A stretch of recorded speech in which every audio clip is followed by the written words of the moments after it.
क्योंकि सर्वे की वजह से बहुत से हत्याकांड हुए, अधिकारियों ने भ्रष्टाचारी रवैया अपनाया और हमने कहा था, नीतीश कुमार जी को पत्र लिखकर भी मांग की थी, सही में जो भूमाफिया हैं उनसे जमीन हटना चाहिए, जो असली मालिक हैं उनको जमीन मिलनी चाहिए। इस ट्रायल कोर्ट से लेकर honourable high court, honourable supreme court तक रहते हैं, जिसकी वजह से हमारे देश के माननीय honourable chief justice of India को प्रधानमंत्री मोदी जी के सामने रोना भी पड़ता है। जड़ जोरू और जमीन का आप भी जिक्र करते हैं बार बार। अब ऐसे में 3 महीने के लिए टालना कहीं सरकार को ये भारी तो नहीं पड़ गया?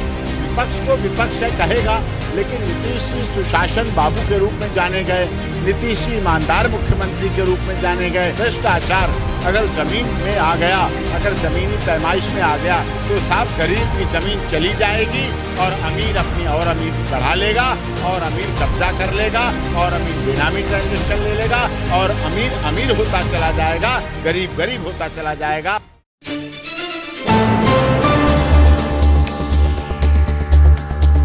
नमस्कार, आप देख रहे राष्ट्रीय सागर और मैं हूं आपके साथ विनायक कुमार। देखिए, बिहार में जिस तरह जमीन सर्वे का मामला काफी तेजी से चला था, फिर एक बार इस वक्त सबसे बड़ी खबर आ रही है कि बिहार में जमीन सर्वे को 3 महीने के लिए टाल दिया गया है। तो वहीं साफ तौर पर विपक्ष का आरोप है कि सीएम नीतीश कुमार डर चुके हैं, घबरा चुके हैं, सत्ता से बाहर जाने का उन्हें डर सता रहा है, इसीलिए उन्होंने जमीन सर्वे का मामला 3 महीने के लिए टाल दिया है। लेकिन इस चीज को लेकर हकीकत क्या है? क्या जमीन सर्वे अब बिहार में नहीं होगा, या फिर जमीन सर्वे अगर होगा तो कब होगा, और सरकार ने 3 महीने की राहत क्यों दी है? इन तमाम मुद्दों पर बातचीत करने के लिए इस वक्त हमारे साथ सुप्रीम कोर्ट के senior advocate doctor AP Singh ji हैं। इनसे जुड़ते बातचीत करते हैं। सर, बिहार से सबसे बड़ी खबर आ रही है कि 3 महीने के लिए जमीन सर्वे को टाल दिया गया है।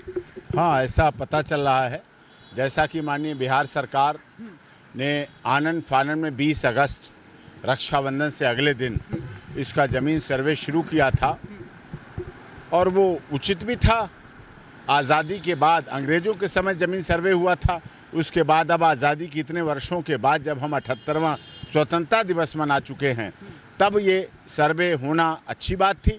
लेकिन शायद सरकार को उन परिस्थितियों का अंदाज़ा लगा, क्योंकि सर्वे की वजह से बहुत से हत्याकांड हुए, भाई भाई आपस में लड़ मरे, बहुत सी भ्रष्टाचार की भी बातें आई। ज़मीन सर्वे को लेकर अधिकारियों ने भ्रष्टाचारी रवैया अपनाया और हमने कहा था, नीतीश कुमार जी को पत्र लिखकर भी मांग की थी कि सबसे पहले आप ज़मीन सर्वे के साथ साथ जब आप सूचना पंचायत में देते हैं, जब पंचायत में आप सूचना प्रदर्शित करेंगे तो उसके साथ एक नंबर भी ऐसा फ्लैश करें जो कि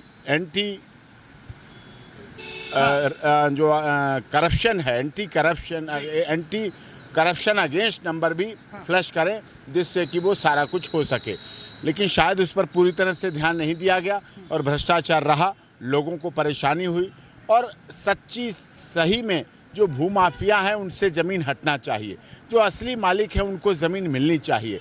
ज़मीन की वजह से बहुत विवाद बढ़ते हैं, बहुत केस बढ़ते हैं, क्राइम के केस बढ़ते हैं, सिविल के केस बढ़ते हैं और वो केस ट्रायल कोर्ट से लेकर honourable high court, honourable supreme court तक रहते हैं, जिसकी वजह से हमारे देश के माननीय honourable chief justice of India को प्रधानमंत्री मोदी जी के सामने रोना भी पड़ता है कि केस इतने अधिक हैं, इतने भारी मात्रा में केस हैं, तो उनको संभालने के लिए ऐसा किया जाए, इनको कैसे किया जाए, क्या उसके लिए काम किया जाए। तो इसके आधार पर वो सारे कार्य हुए और कार्य हो रहे हैं। तो निश्चित तौर पर सरकार की अगर नीति है, सरकार चाहती 3 महीने के बाद कुछ उसका सुपरविजन बनाना या कुछ ऐसा मैकेनिज्म बनाना, कुछ ऐसी तैयारी करना जिसके माध्यम से अच्छी तरह से ज़मीन सर्वे हो सके और अच्छी तरह ज़मीन सर्वे का कार्य हो सके तो ज़्यादा अच्छा रहेगा। वकील साहब, लगातार आप जो है बिहार में ज़मीन सर्वे के मामले को लेकर आम जनता के बीच जागरूकता फैलाते रहते हैं। सरकार से कई बार आपने मिन्नतें की कि उनके लिए भ्रष्टाचार जिस तरह हो रहा है उस पर एक टोल फ्री नंबर जारी किया जाए ताकि आम जनता अपनी समस्या बताए। लेकिन ये जो 3 महीने के लिए ज़मीन सर्वे को टाला गया है, इससे जनता के लिए खुशी की लहर है या फिर जनता के लिए ये दुख की बात है, या फिर उससे जनता के लिए ना खुशी की लहर है ना दुख की बात है।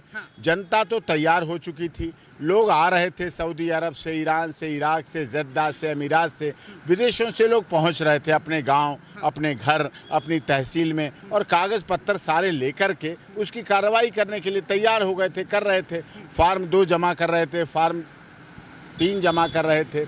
जमाबंदी है, विरासत है, वसीयत है, कोर्ट के आदेश हैं और खसरा है, खतौनी है, वो सारी चीज़ें निकाल कर लोग अपनी शुरू कर दिया था कार्रवाई। लेकिन अभी बीच में रुक जाना, अब उनको फिर बिना काम किए वापस जाना पड़ेगा। अब वो आय बेकार हो जाएगी, उनकी मेहनत, फिर वापस जाना पड़ेगा बिना काम हुए। तो एक पशोपेश की जो स्थिति है, जो एक दुविधा की स्थिति है, उसको सरकार से उबारना चाहिए। अगर कराना ही है तो सीधे कहो हम करा रहे हैं, अगर नहीं कराना तो सीधे कहो हम नहीं करा रहे हैं, और नहीं करा पाएंगे। इस तरह से ऐसा होना चाहिए। जिस तरह से लगातार खबरें आ रही थी कि भाई भतीजावाद लड़ाई हो रहा है, और आप भी जिक्र करते हैं बार बार जोरू जमीन और जर जोरू और जमीन का आप भी जिक्र करते हैं बार बार। अब ऐसे में 3 महीने के लिए टालना, कहीं सरकार को ये भारी तो नहीं पड़ गया था?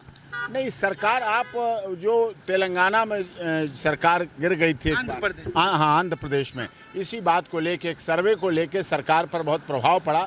लेकिन मैं समझता हूँ बिहार में ऐसा नहीं होने चाहिए था। सरकार गिरने की स्थिति नहीं थी, सरकार का कोई घाटा नहीं था, सरकार का कोई नुकसान नहीं था। लेकिन सरकार को कठोर निर्णय, अपनी शासन व्यवस्था को अच्छा चलाने के लिए, अच्छा करने के लिए कठोर निर्णय तो लेने पड़ेंगे। और अगर आप कठोर निर्णय नहीं लेंगे तो फिर कैसे बात बनेगी, ये भी तो समस्या बात। लेकिन आरजेडी के तमाम नेता साफ तौर पे पहले से ही नीतीश कुमार को चेतावनी दे रहे थे। उन्होंने कहा था कि अगर बिहार में जमीन सर्वे होगा तो इसके दुष्परिणाम बहुत ज़्यादा निकल के आएंगे।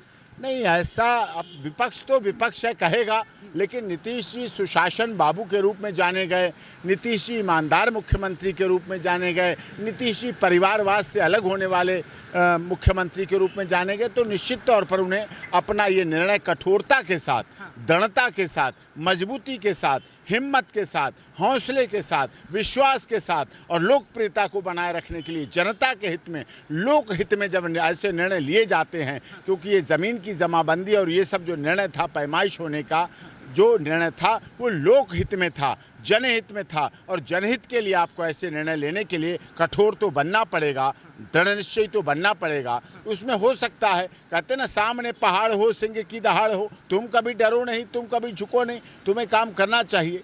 क्योंकि ये है ऐसा, विपक्ष तो मुद्दा उठा रहा, अगर विपक्ष सत्ता में होता तो वो भी यही करता। लेकिन तब विपक्ष में ये बोलते, विपक्ष की आदत होती है किसी भी सत्ता पक्ष के कार्य की आलोचना करना, बुराई करना, अच्छे कार्य पे भी मौन रहना, अच्छे कार्य को भी आंखें बंद कर लेना, अच्छे कार्यों को भी नहीं सुनना। ये उचित नहीं है। सच्चाई को कहना चाहिए। अगर भलाई का कार्य है, अगर लोकहित का काम है, अगर जनहित का काम है, तो उसे अवश्य बिहार में होना चाहिए। और बिहार के जो बड़ा संकट है, ज़मीन का, भूमाफिया हैं, बेनामी ट्रांजैक्शन है, लोगों ने रखी ज़मीन, असली मालिक कोई और है, और जो दादा परदादा लाई कि कोई कब्जा चला रहा है, कोई इस तरह चला, वो क्लियर होना चाहिए। और डिजिटल युग का ज़माना है, मोदी जी देश और दुनिया को डिजिटल ले जा रहे हैं, तो डिजिटल होगा कैसे? डिजिटल सब कुछ दिखना चाहिए।